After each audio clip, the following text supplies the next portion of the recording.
Michael Balkan was a visionary producer whose legendary productions with Alfred Hitchcock and whose glorious Ealing comedies have become part of our national heritage. In his name, I have the honour to present this year's award for Outstanding British Contribution to Cinema. It goes to an achievement in British cinema which has created a British film industry within the British film industry that has entertained more millions around the world than any other, I'm going to have to use the horrid word, than any other franchise in recent memory. One of the most remarkable phenomena of our time was the bursting into the world of boy wizard Harry Potter. In the pages of J.K. Rowling's 7 novels, the Harry Potter cycle became the most successful literary series of our time, perhaps of all time. New words entered the language: Hogwarts, Muggle, Quidditch, Mudblood.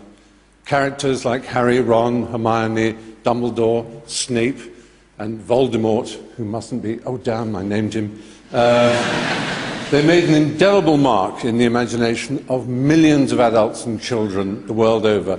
Could such an unprecedented and astounding phenomenon ever be translated to the screen? Well, with a total of 28 BAFTA nominations and the final instalment still to come, the Harry Potter series has shown British filmmaking in its very best light. Dramatically dazzling, technically breathtaking, internationally record-breaking. At the heart of the film's appeal is the fact that no matter how much money they make, and believe me, it is a shed load, the Harry Potter movies all seem to have been crafted with an attention to detail and a love which bespeaks genuine care and affection. So successfully, inventively and faithfully have the Harry Potter movies transferred J.K. Rowling's vision to the screen that some have suggested, sacrilege though it may seem, that the films may actually be better than the quite brilliantly voiced audiobooks.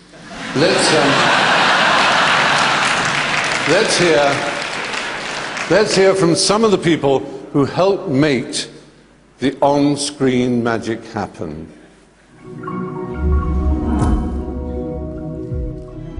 10 years ago, in the heart of Leavesden, England, something magical happened. Mr. Potter. An entire generation has watched as Harry and his friends came of age on screen. The films have captured the imagination of audiences young and old. It's the sort of thing that only happens every few generations. The Harry Potter franchise has been one of the most successful series of films ever made. I think it's been amazing for British cinema. Harry Potter has been the highest gross film franchise ever. The first time on the set, it was, of course, incredibly impressive. It's the attention to detail on the films that I think makes them special.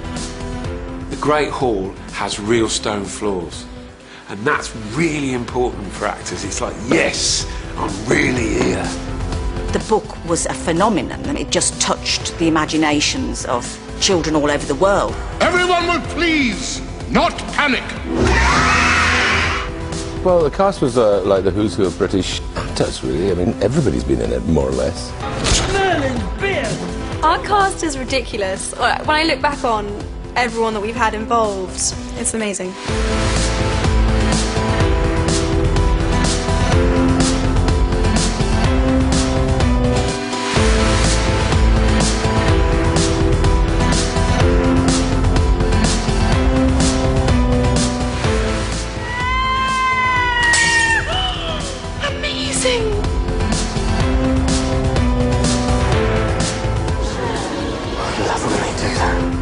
The amount of foreign currency that comes in from a really successful British film is absolutely staggering. It really is. We're talking about billions of pounds from China, from France, from India, from all over the world. I mean, it's created thousands of jobs for people, fabulous jobs. And I think it's been remarkable that we managed to make it here.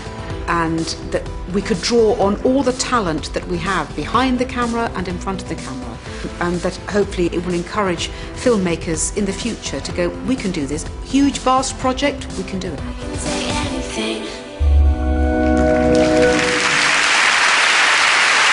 Well, the BAFTA, of course, is presented to the Harry Potter films and to accept, well, J.K. Rowling and David Warner, I guess. Here we are, David Heyman. Here we are.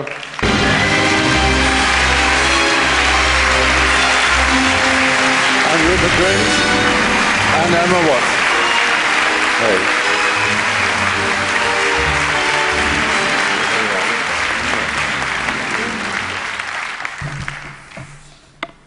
Thank you. On behalf of the over 6,000 people who worked on each of the films, I'd like to say a huge thank you to BAFTA for this great honor. Over the past decade...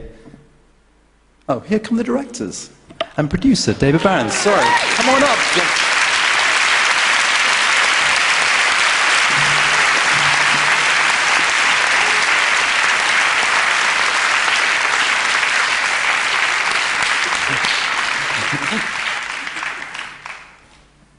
They weren't any quicker shooting either.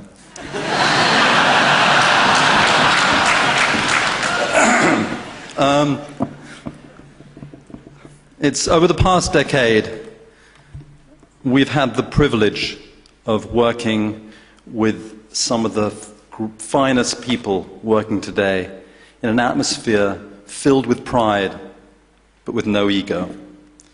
Working on glorious fiction created by Joe Rowling. Thank you.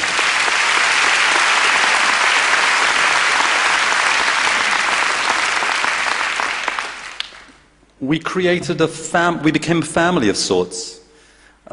We had an awful lot of fun.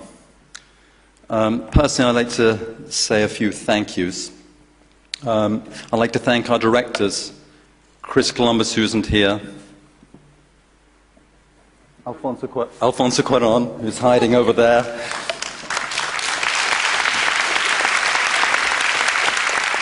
Mike Newell, David Yates, producer David Barron,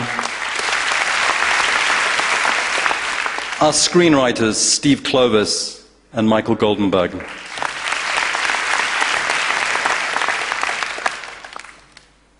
Our amazing cast, Dan, Rupert, Emma, and a host of others, and our incomparable crew.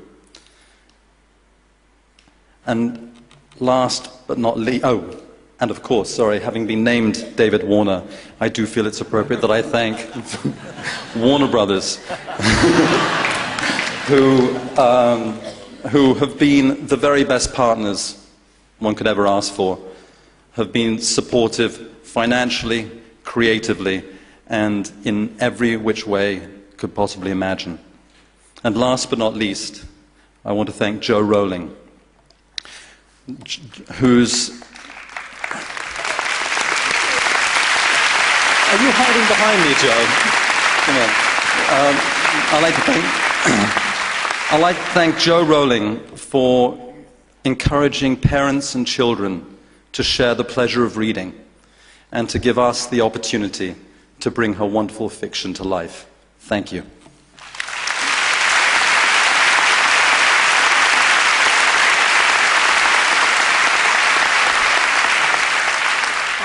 It's very strange to look back after 7 films and remember how wary I was of letting anyone put Harry on the big screen.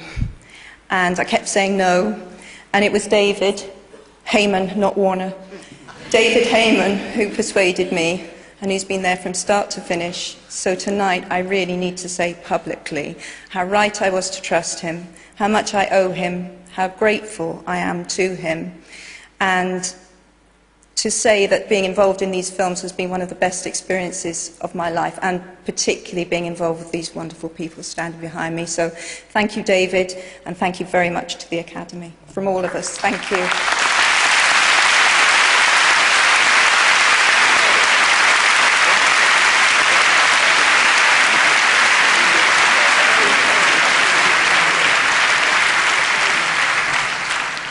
Take that, Twilight.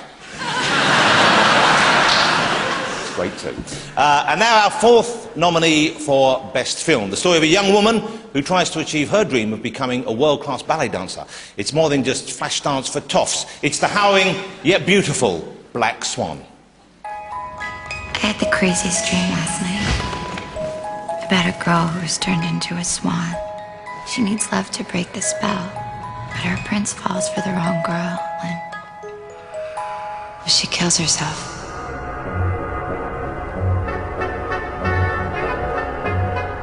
So many interesting things about Swan Lake the ballet. The white swan and the black swan both played by the same dancer. Our new swan queen, the exquisite Nina Sayers.